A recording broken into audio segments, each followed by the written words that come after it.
Greetings, friends. My name is Jessa McLean, and I'm here to provide you with some blueprints of disruption. This weekly podcast is dedicated to amplifying the work of activists, examining power structures, and sharing the success stories from the grassroots.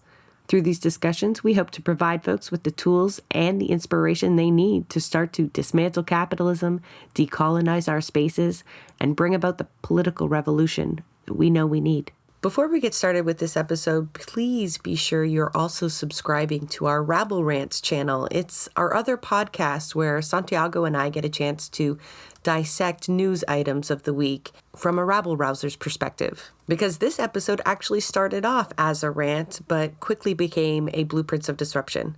It's about the far-right violence we're seeing in the UK and how we could or should be responding. And stay until the end where we get to give a positive update as well as share a song with you that we referenced in the episode. Well, I don't know how many of you have been paying attention to what's happening in the UK because our media has not picked it up at all. I guess we're just too focused on the Olympics right now. Our girls' rugby teams, I'm not sure what's happening, but if you have, you've noticed something deeply troubling. Far-right riots and just acts of violence have, I would say, broken out, but we're going to go into how it wasn't spontaneous. It could have been predicted, but for lack of a better word, they have broken out across England and Ireland. I mean, right from as north as Newcastle, right down to Bristol, and Belfast has experienced the same things. Now, the spark that ignited this latest bout of racist violence was a mass stabbing incident that happened in the town of Southport, in which young children were attacked and killed, and there were multiple injuries. It was one of those mass casualty events that, unfortunately we've experienced over here in North America many times over. Following the incident, incorrect reports went out regarding the suspect. And even if the reports had been true, it didn't really matter. What happened was the English Defense League and some piece of shit group called Enough is Enough called on their supporters to converge on this small grieving town of Southport to attack the local mosque. What resulted was essentially police and protester violence because the police were able to protect the mosque to a degree, take the imam to safety. And so it was a skirmish between these far-right bigots, white nationalists, and the police. Bricks thrown, garbage cans set on fire and whatnot. It wasn't so that it was catastrophic. It was just more the timing following this horrific event and the targeting, right? They clearly were a mob that was aimed on inflicting violence on the Muslim community in that town. That's how it started. And now it has spread to a more broad anti-immigration movement. And I'm going to say movement, that's not fair. It actually isn't a whole lot of people participating in this, but it's definitely something we should be paying attention to either way. One of the most troubling scenes I think that I witnessed that was, being broadcasted live basically was the mob in the days following had surrounded a hotel. And we know this in Canada. Migrants are often housed in hotels until, they can find housing or as their claims are being processed or whatnot. And they had surrounded this hotel and were trying to set fire to it. They eventually did. They also broke the glass door and gained entry because they pushed the police line back. Watching these protesters against police is something else. I mean, a lot of them appear to be severely intoxicated, but all of them are incredibly brazen. I mean, you're watching old women wheel garbage carts full, on fire into police lines. And, the last I looked, the list of towns where there had been calls for action list was about 50. And since this has been happening, this has been over the past week, they've arrested about 500 people. Now, they've only laid about 150 charges. So I don't know what's happening with the rest of those arrests. I don't really care about the arrests, to be honest, but the numbers kind of give you an idea. Like, it's not in the thousands, the people that are participating in this. Even the largest actions that we've seen are just in the hundreds. But I can tell you, man, those communities around there are not feeling safe right now. No, and I think, bringing it back to Canada for a second, it's given the anti-immigrant sentiment going on right now here in Canada, it's very scary to watch, because it's not inconceivable at all to see something like this happen here, right? This is the result of all of the recent efforts to blame all of our problems on immigrant communities, on different communities, and it's very concerning to watch. I think this is also just like another example. I've been on like a theme, I guess, the last couple of rants about how truth doesn't matter, right? Like, it did not matter who did what, whether or not the person who did the stabbings was Muslim or whatever. All it took was the idea to create this. That scapegoating you're talking about, it's so fucking blatant.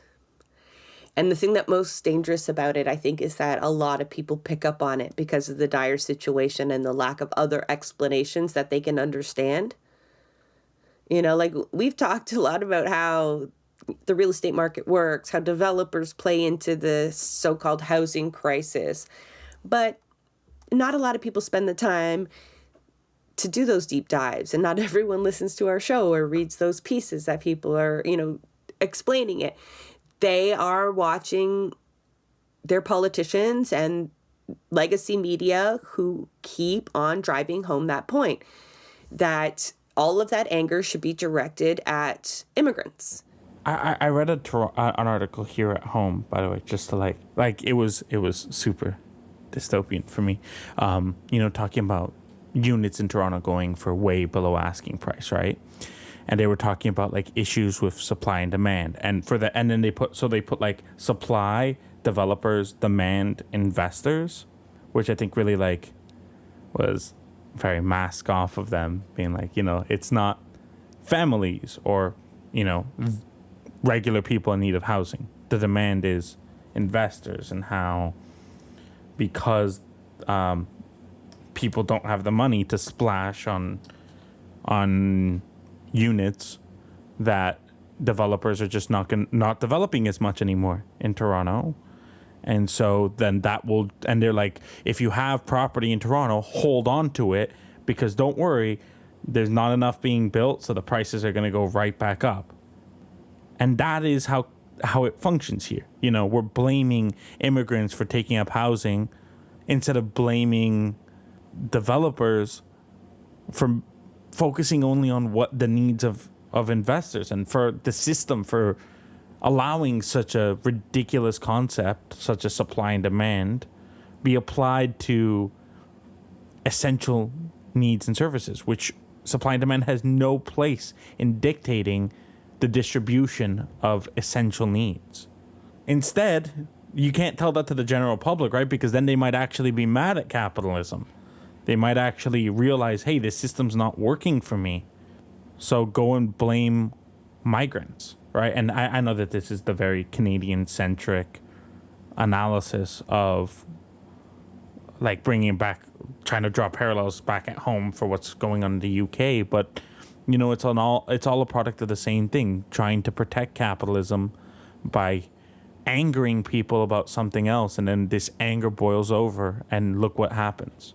I think a lot of it, too, is like opportunistic grabs by far-right personalities as well. Like, you have people that are so-called influencers who have like large social media following, or politicians that are using this messaging, and they're appealing to these groups, and they're utilizing these spark moments, right? These usually horrific moments in time where people are angry and need to be pointed somewhere, right? And it's to their benefit that they, enough is enough is a group that's been around before this incident, and pushing an anti-immigration narrative, white nationalist narrative.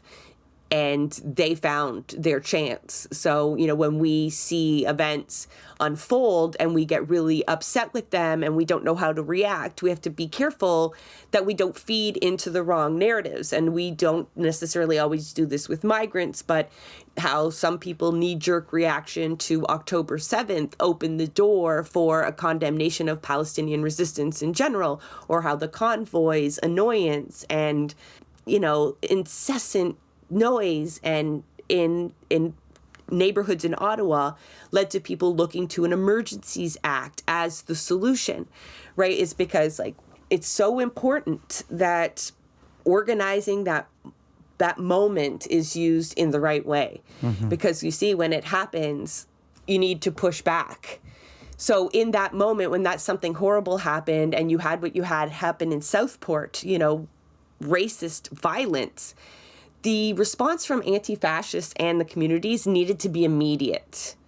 And it needed to come from outside the Muslim community. Although community defense groups have popped up in response to this, they have largely been led by the Muslim community itself, which, you don't always play the white savior. However, in order to destroy the narrative that it is actually white people versus brown people, like the word, that's what the working class boils down to, which it doesn't.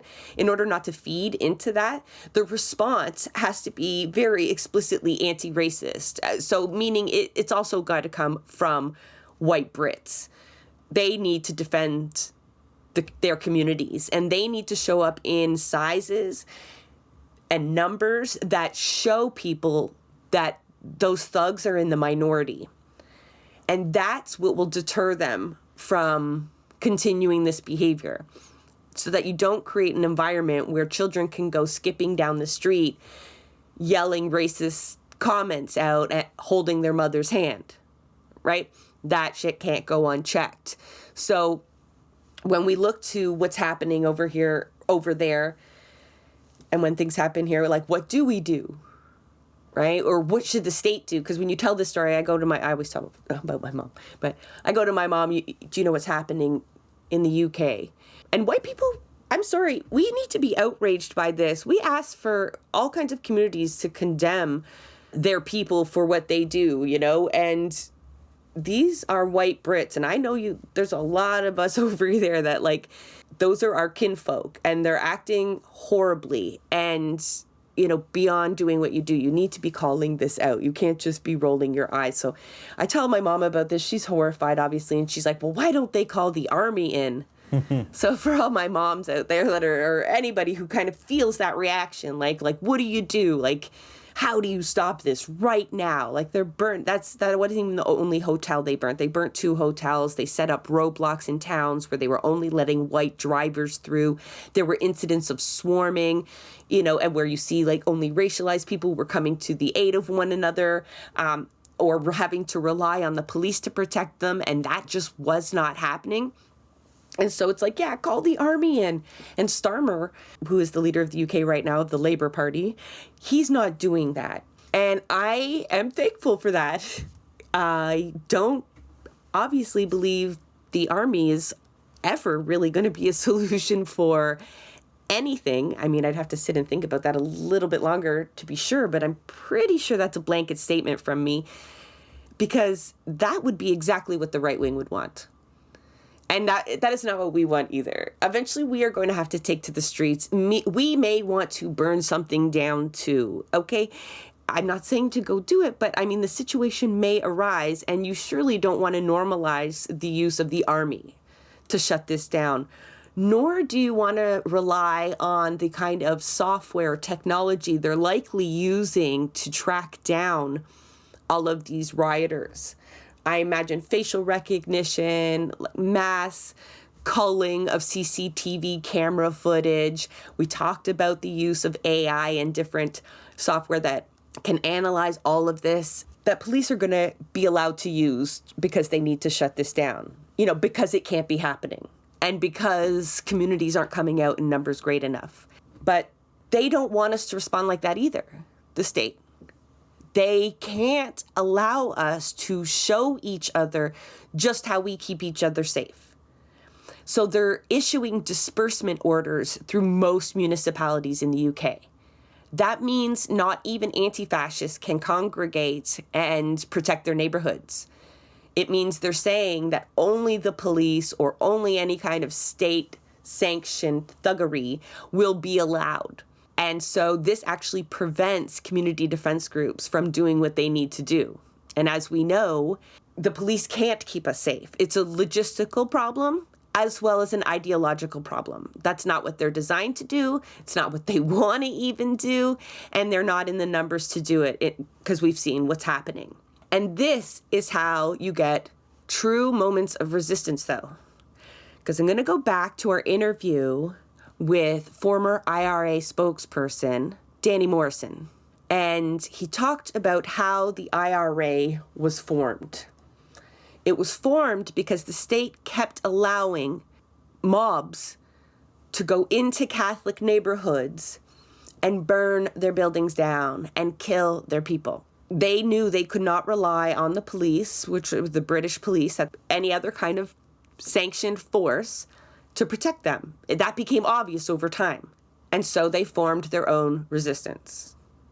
And once they got tired of playing defense against these mobs and against the police, they went on the offense, and you have the Irish Republican Army, and eventually you have Irish independence. So it's important that in these moments, our response keeps that in mind, keeps the lessons of other uprisings like this. That gives it too much credence. I didn't like that language, but you understand what I'm trying to say.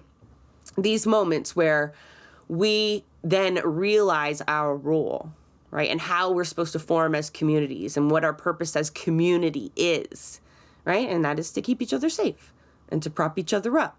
And these groups that are forming in all these towns in the UK out of emergencies, maybe they were around before, maybe they're not, but these are the exact networks that we need moving forward. Like, they may not know it, but they're creating anti-fascist networks just out of necessity because the police are not doing, quote unquote, their job. Yeah. And I think that, that's such a key point, that like the way to keep us safe is by strengthening our communities, right? And the reality is right now, we're all so divided from each other, and that's really at the root of what this show is about, right? Is like the answer isn't, well, let's hope the police go and beat up all the far right protesters. It's about how do we prevent ourselves from getting to these points in the first place. This is where my anxiety comes around the use of peaceful and nonviolence, or the strict adherence to these principles. Because how would that work in this situation?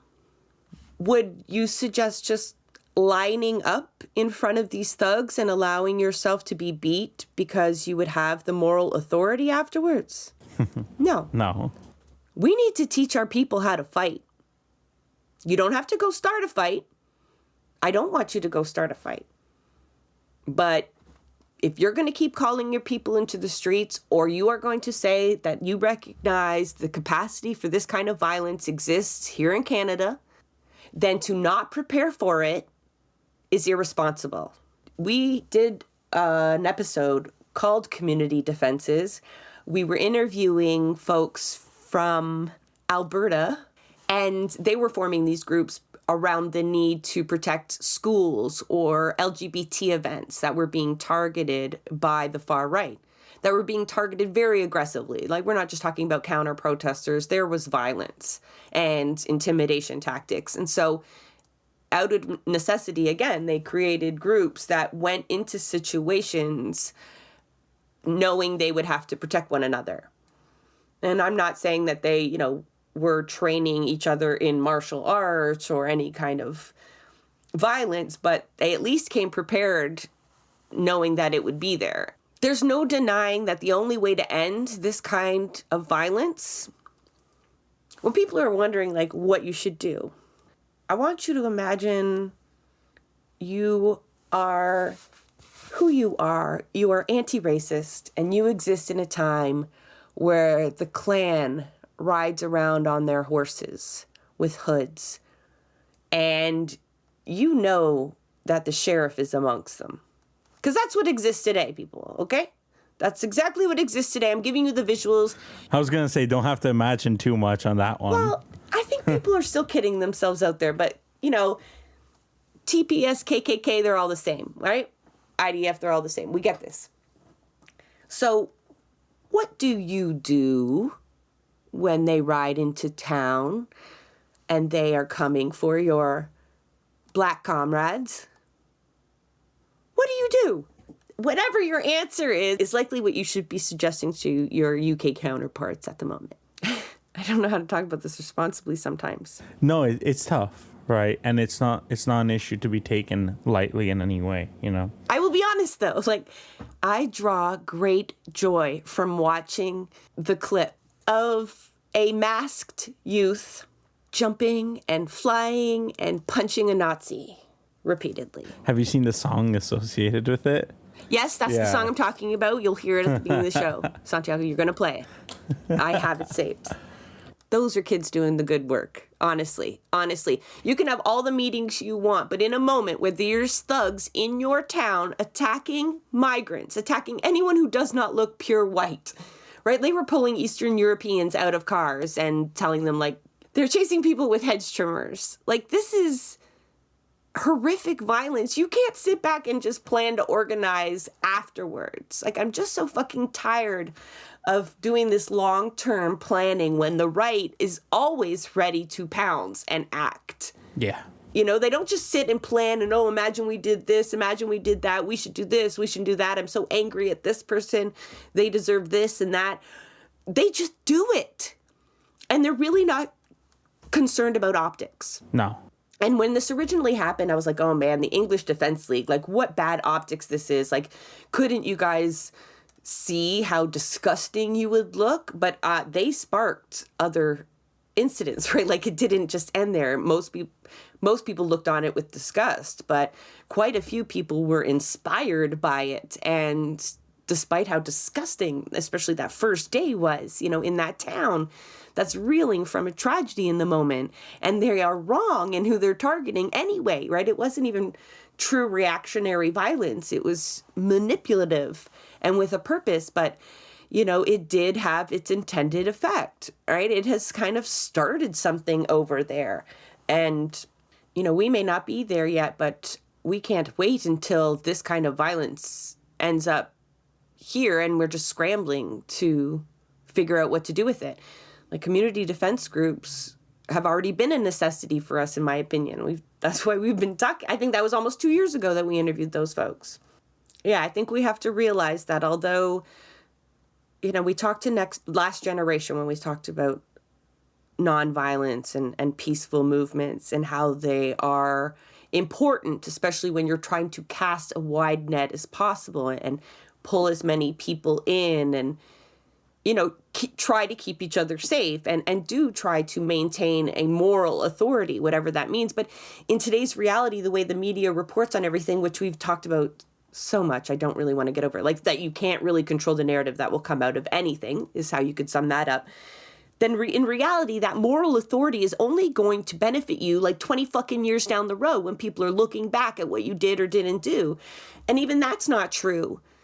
Because Nelson Mandela committed acts of what we can call violence. We look back to him as a hero with nuance, you know, so everyone has their limits and everyone has the way that they're going to do things and everyone has a positive part to play. There is no negativity like to the people that are doing nonviolence unless you actually think you do have the moral authority. And that's what kind of bugs me. You know, when it comes to the question of nonviolence, I was thinking about a metaphor yesterday as I was walking home. Are skunks nonviolent? No. Is my question. You know, skunks are animals that get a lot of bad rap in society. They're so cute, though. Oh, they're fucking adorable. For the record, why they come dressed as a friend if they're going to be so bad? I'm very pro skunk. I hang out with the skunks in Toronto parks in the midnight hours. I've been known to do so. But like the thing about skunks is that, you know, they're not offensive. They don't attack people for no reason. You know, you're not going to see a skunk and it's just going to go and spray you. That doesn't happen, right? Skunks defend themselves. When skunks, they first warn, they don't just spray. They don't like the smell of their spray at all. So they don't like to do that. But if you attack a skunk, you know what's going to happen. I like that line.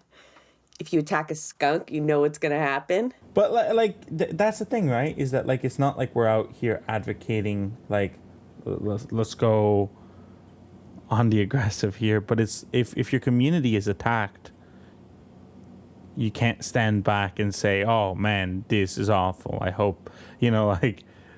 No, there has to be a defense. All I'm saying is if you were to run up on like a group of skunks, like let's say like you see 10 skunks, you're not going to go fuck around and find out, you're going to stay the hell away. My dog would.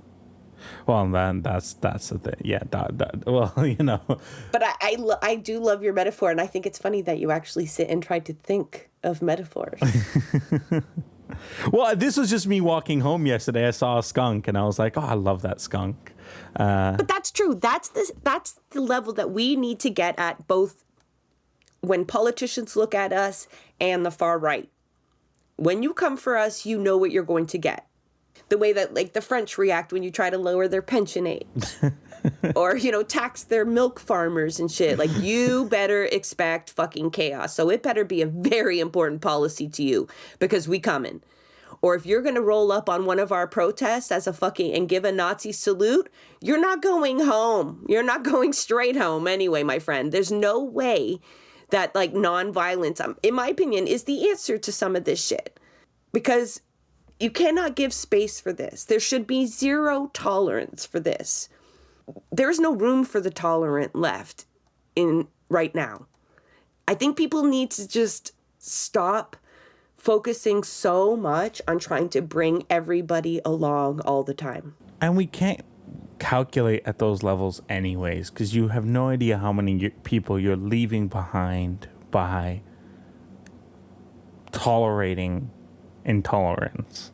That's what it always comes back to, is the paradox of tolerance. Yeah, and that's all the motherfuckers out there that still have Zionists on their friends list. There was Morgan Oger. I don't know if I'm saying their name right now. I don't care.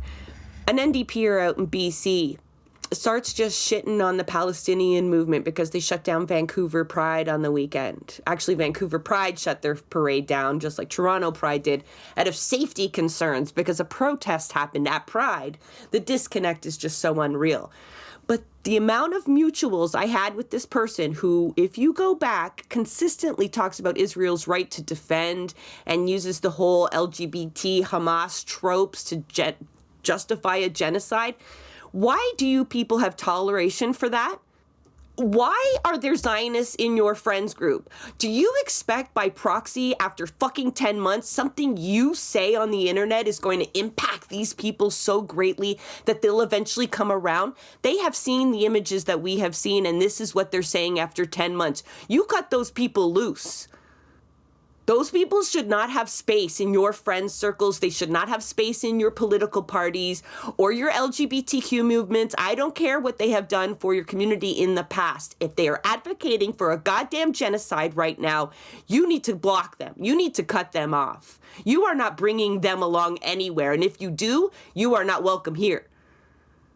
I was so pissed off to see how many people maintain mutuals because they are politically progressive on the issues that are important to them. I think it comes down to like, we cannot expect to control, like, society's not just going to change tomorrow, things are not just going to change tomorrow. And so these like ideas of these higher calculations, we'll change their mind, this and that. Like, no, like all we can do is the way that we live our lives. I'm not friends with people who don't believe in, basic human rights, for example. It's funny, actually. I had an argument not too long ago with somebody who, let's just say, has been like a friend of a friend for many, many years. like someone who I would never like actively be friends with, but they're friends with people who I'm friends with, and they heard that I was annoyed at them.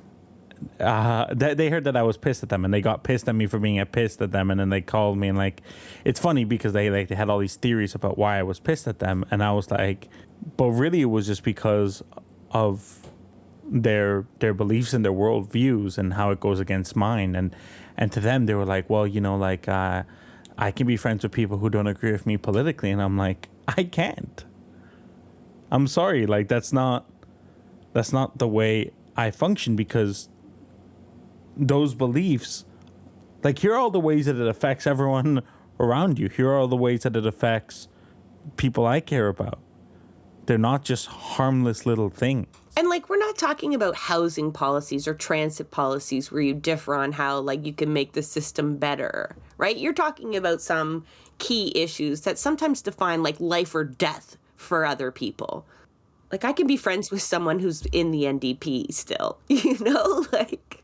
Yeah, no, and when they found out that I was pissed at them, you know what they said to me?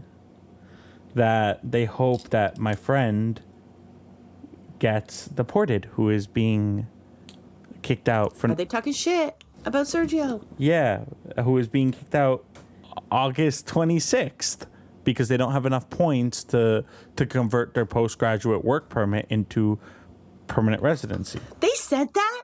Yeah. They said that to my face in a public place too. I was like, I was just very much like, yeah, we're done here. I'm not interacting with you. How do you stay calm in those situations? Like, my question, like, did you fight him? Did you fight him? No. It was very much like, you're done here. We have nothing to talk about.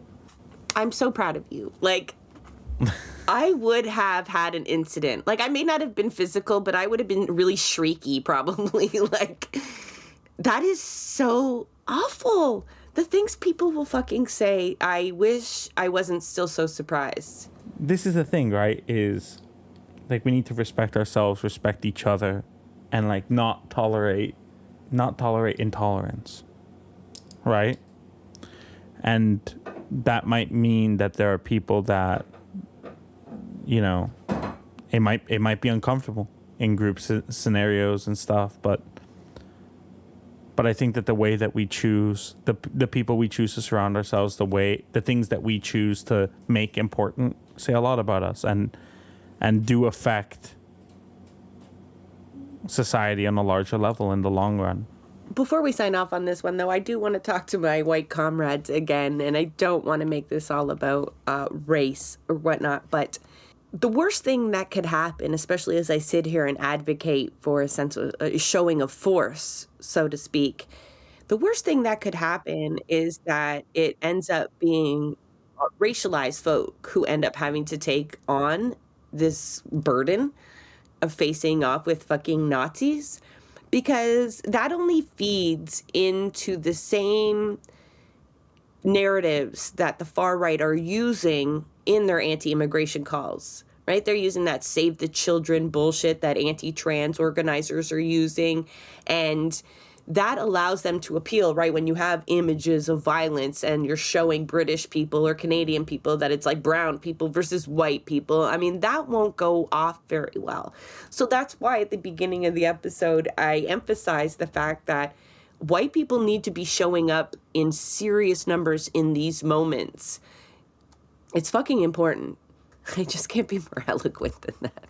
I don't know, in the same way that you see Jews say no to genocide showing up and you understand the weight that carries and the importance that carries, right? It's the same way white folks need to be shutting down racism anywhere it happens. But if we get any taste whatsoever of what you're seeing in the UK, it can't be our racialized comrades on the front lines again. It can't be Indigenous people on the front lines like it always is, right? Those are the images that we cannot be seeing. So an update, as we promised, after following days of unrest and despite orders not to congregate in most of the municipalities, many anti-fascists, anti-racists came out in shows of force to protect their communities. In Belfast, you had anti-fascist brigades going out in uniform. In other cities and towns, it was a mix of organized anti-fascists and just fed-up community members who showed up. So rather than the images the far right wanted us to see, they were outnumbered and having to rely on the very same cops they had been fighting just days before. Those folks who did mobilize also showed us and each other exactly who keeps us safe. Hit 'em with the hardcore parkour. Superman punching Nazis is an art form. Fuck the Brits, the UK, and the USA.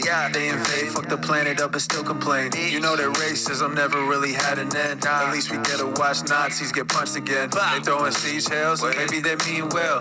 I'm just kidding, curb stomp until they bleed, fucking Nazi.